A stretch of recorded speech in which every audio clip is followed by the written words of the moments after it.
Rockstar Games has officially been sued. All of this ties into the recent layoffs at the studio, the protest in front of Take-Two, and the entire Independent Workers Union of Great Britain. Besides that, in today's video, there will also be a bit about someone joining the Cyberpunk 2 team, a veteran from Insomniac Games, and we'll also talk about the specs of the Steam machine compared to the current-gen consoles, so you can think about whether this thing is even worth buying. There will be a few other bits of news as well, so remember to subscribe to the channel. We present you gaming news every day. And yeah, boost this video too, because why not? The last few weeks turned out to be pretty rough for Rockstar fans. Besides yet another delay of the long-awaited Grand Theft Auto 6, which has now been pushed to November 2026, we're also dealing with the loud story of the mass layoffs happening inside the company. Basically, 30 employees were fired because they were involved in union activity. In short, they were in the middle of forming the Rockstar Games Workers Union. The goal of this new union was to push for better working conditions at the studio ahead of the GTA 6 launch. Later on, as the situation developed, we learned that the union had already managed to recruit over 10% of Rockstar's workforce in the UK. Rockstar keeps defending its decision.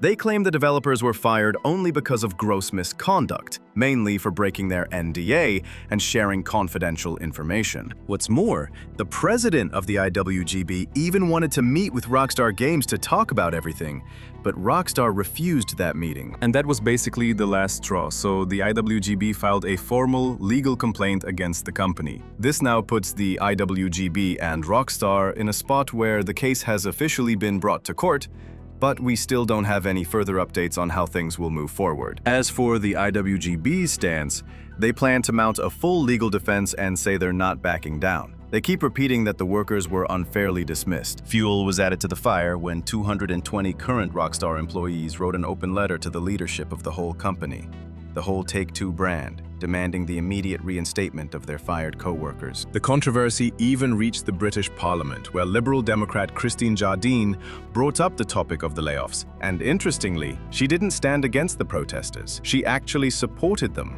and asked about the possibility of meeting the responsible minister to discuss the whole issue. For me, it's honestly great to see the Independent Workers Union of Great Britain showing some guts. They're clearly not afraid of a giant like Take-Two, and they're the first to bring out heavy fire. And as they say themselves, this situation is an accusation not just against Rockstar Games, but against any employer in the industry who thinks they can act against organized workers without consequences. Originally, I expected Rockstar Games to sue the IWGB and the situation to just end there, that the union would be forced to quiet down. But it turns out the whole thing is getting more complicated, and we'll probably be dealing with this for years once the legal process properly starts. Recently, when we were at PGA, Rebel Wolves held their own panel on the big stage where they showed some material from the Blood of Dawnwalker, including a trailer and 2 variations of a mission shown by day and by night. And the gameplay we saw there has now popped up online, so if any of you weren't at PGA, you can easily watch it. In short, it's almost half an hour long and shows basic features, mechanics, exploration, and a part of the story.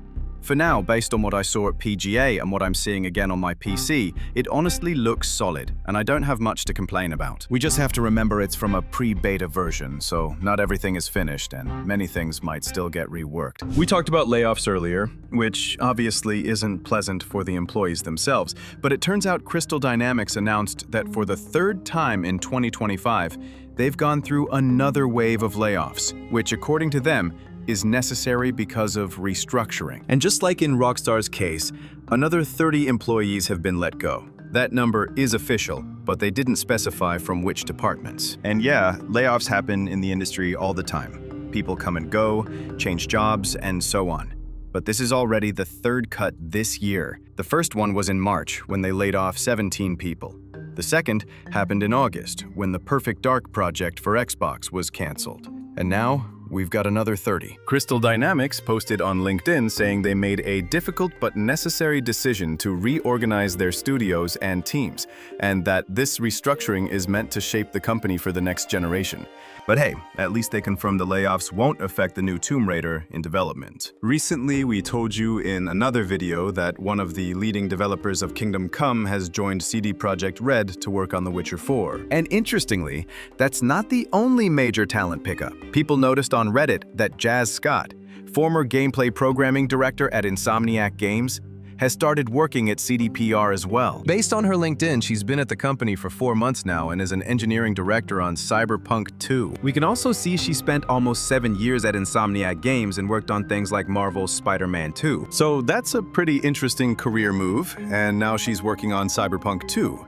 It all seems to be going really well, and she even got hired for the Boston office. This is great news to me, and I'm really curious what they'll come up with together. Yesterday evening, a nice bit of news popped up. Thanks to the Game Awards Twitter, we learned that on Monday, November 17th, we'll get the nominations for the Game Awards. So that's great. All categories in games will be revealed at 6 p.m. Valve has announced their latest product. The Steam Machine will be available for purchase only in 2026, but we can already take a look at the specs, mainly to compare them with the current-gen consoles. And yeah, Valve keeps saying the Steam Machine is a PC, but since it's supposed to be a small, somewhat mobile box, people will naturally compare it to Sony and Microsoft's hardware, which it seems to be competing with. The new Valve device is equipped with an AMD Zen 4 processor with 6 cores and 12 threads, which is important because it's a newer architecture than the 8-core AMD Zen 2 processor used in the competing devices like the PlayStation 5 Pro, Xbox Series consoles, and the regular PS5. When it comes to graphics, the Steam Machine uses AMD RDNA 3 with 28 compute units, while the console rivals, even the PS5 Pro, are still using RDNA 2. A big difference in performance will be memory management, because the Steam Machine has 16 GB of DDR5 RAM and a dedicated 8 GB of GDDR6 VRAM. Unlike consoles, which need to share their RAM between the system and graphics, dedicated VRAM in the Steam Machine could make a noticeable difference in performance. For storage, you can choose between 512 GB and 2 TB, basically the same options as the Steam Deck. So we again have 3 configurations to pick from. And this is where the controversy comes in, because you have to think long-term. Consoles like the PS5 or the Xbox Series X have been on the market for years, and the hardware they launched with was modern at that time. Now, when the Steam Machine releases, its components will indeed be better than those in current consoles, but they won't meet the requirements of the next few years. Take into account that in a few years, we'll get the PlayStation 6 and the next Xbox, which will handle new titles easily, because PC gaming requirements will keep going up. And since we likely won't be able to upgrade the Steam Machine internally, it'll be very limiting. I get it.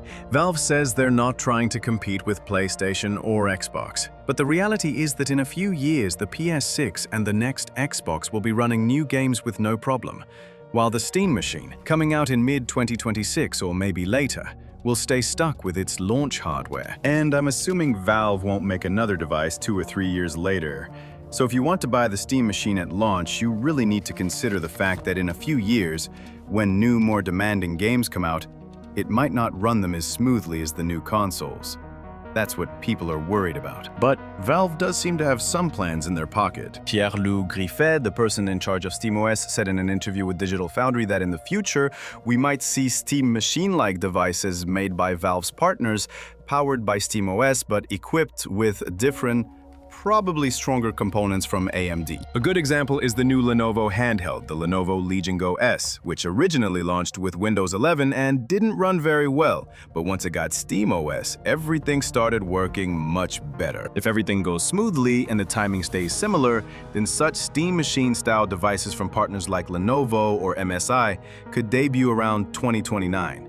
3 years after the original. And while that plan sounds great and assumes some nice solutions, people who buy the Steam Machine today probably won't be happy with the performance in 4 years when new games arrive. And remember, all of this is still just theory. Valve hasn't confirmed any of it directly. So think carefully about buying the Steam Machine, because in a few years, it might turn out to be a bad deal. Let's move on. In the world of gaming, giants like PlayStation constantly try to deliver breakthrough experiences and innovative titles. Creating games is a complex process. On one side, you've got triumphs and success, but on the other, you always have the risk of failure and financial losses. Shuhei Yoshida, an important figure at PlayStation, recently revealed some information about the costs of projects that had to be canceled. The first project he talked about was from Santa Monica Studio, where they were working on their own original IP instead of another entry in the God of War series. Yoshida confirmed that the project had an amazing concept and some very interesting gameplay ideas, and even though PlayStation supported it for years and invested $25 million